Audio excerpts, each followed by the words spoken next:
What is up, guys, and welcome back to the channel. You're watching Nwadei MMA, the daily series where I give you my thoughts, but more importantly ask for you guys' thoughts because you guys are the MMA community. Welcome back to another video. How are you guys doing today?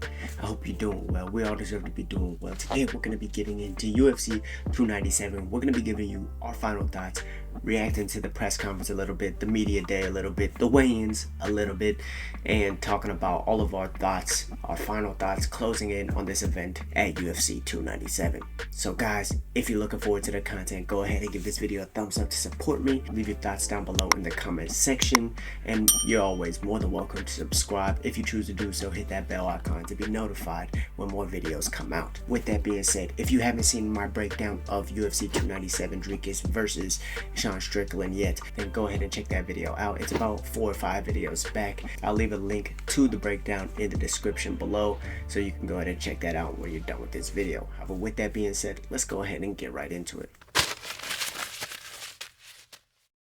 Alright guys, so UFC 297, what are our final thoughts? How do we feel about everything going into this card? Well, I think that the narrative is kind of set. Sean Strickland is like a good hot cup of coffee. You know, at first, it's hot, it burns your tongue, it's a little bitter, you know, you get a little frustrated with his long-winded explanations. But then, you know, you take another sip while he's talking, of course, and you start to feel rejuvenated. You start agreeing with the things he says, and you start thinking like, do I actually like this guy? Is this really happening? Okay, alright, enough with the coffee analogies. We get it. Sean Strickland equals coffee, right? But in all seriousness, I mean, isn't Sean Strickland a star? He is slowly becoming a star, and I feel like if he wins this fight at UFC 297, he is going to be a superstar. Now, he's already getting a lot of popularity. He went on the Theo Vaughn podcast, and that got like 1 million views in under a day, and you know, he's just been blowing up ever since beating Israel Adesanya, and it seems like all he needs really is a title defense to solidify his state as champion, and he's gonna turn into a huge star. Now, of course, he has Dricus Du Plessis in his way, and we're gonna talk more about that star power later in this video. But I think that one of the big narratives going into this fight is that, oh, Sean's in shape. He looks more in shape than he's ever been in his life. Even at welterweight, he didn't really look like he had a six-pack abs, and he was this good in shape. Now, while a lot of people feel like this might be an advantage, think about what we mean when we say an MMA fighter's in shape. Low body fat percentage, you can see all his muscles, but is that necessarily good? Especially going against a guy like Dricus, a big middleweight who looks big and he carries a high pace and he is willing to grapple and wrestle with you. Is it really that good to be low in body fat percentage and low in, I guess, muscle, so to speak? I mean, the only time weight really plays a difference in MMA isn't really with the striking, unless you're watching like a Dustin Poirier, Max Holloway. And we talked about UFC 300 and those new matchups on our last video, so go check that out if you haven't already. But mainly, the weight has a factor to do with the wrestling and with the grappling portion on the ground, right? And so we talked about this a little bit in our breakdown for UFC 297, but for those of you who hadn't seen it, a little bit of insight. Sean Strickland stands very upright. He's wide open for the double leg takedowns, and I feel like Dricus is going to take advantage of that. However, if this fight does take place on the feet, I feel like it's going to be a war. It's going to end up being a war, just like Sean said in the press conference, and just like he wants. Now, this leads us right back to Sean Strickland being a star, right? He says he wants war. He was yelling at the press conference, "Oh, come on," you know, shit like that.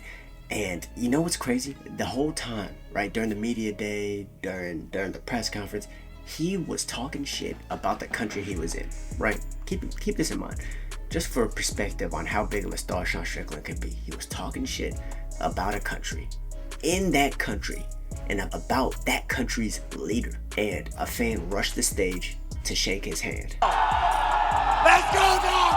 Let's fucking go! Let's go! Let's go! Fucking savage. Real talk though, you guys. Me and Dricus, we're gonna try to fucking kill each other for you guys. Dricus, can I get an agreement? To the fucking death. To the fucking death. Yes! They cheered every time he shat on their country. If that isn't a star, I don't know what is. I mean, the last memory of me having the fans interact with the fighters that much was maybe Volkanovski, Islam, but if not that, to be honest, that was very minimal compared to this. It might have been Conor McGregor at the weigh-ins, where they were just eating out of his hands at everything he said, and the weigh-ins were sold out and shit like that. I mean, this is the first time they're coming back to Canada in a while, and in Canada, one of the nicest countries on earth, Sean Strickland is a star. That's fucking wild to me.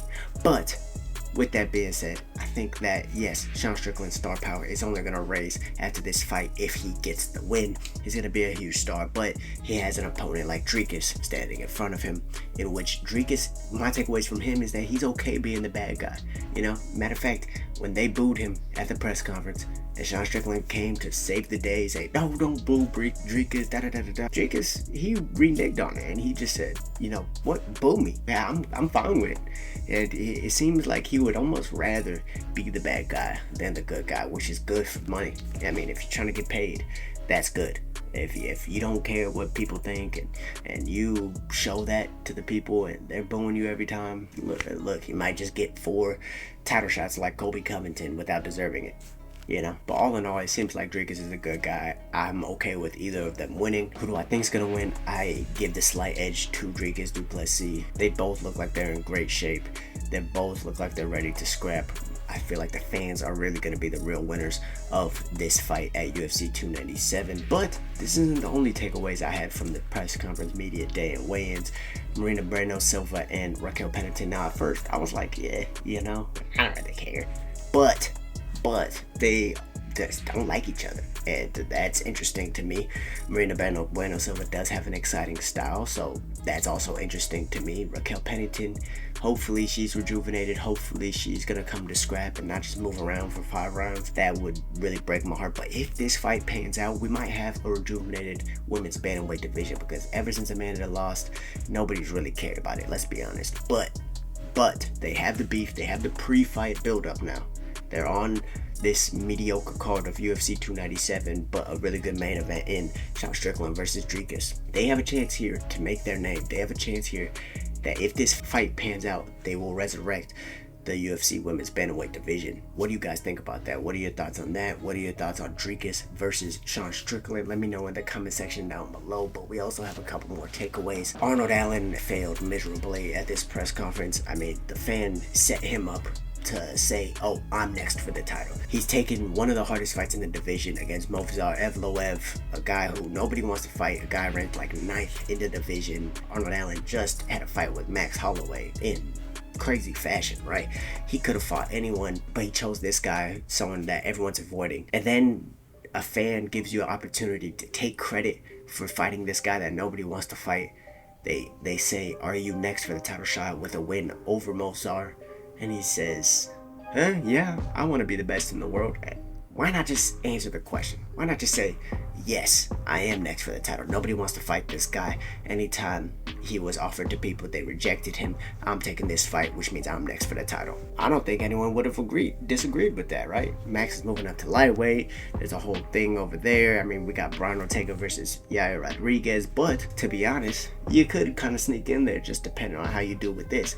You're in your home country. You could get a giant pop from the crowd. With a win, you could explode with the crowd, and you could be right there for that title shot.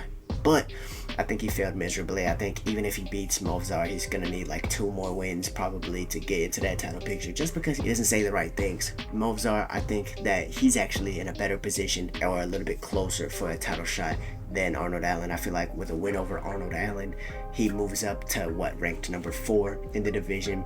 Then he just needs maybe 1 more win, and you know how it goes. You're Russian, people are avoiding you. You get a top 5 win, most likely you're gonna fight for that title, right? That's what they try to do with Umar Nurmagomedov. That's what they do with Khabib, or at least tried to.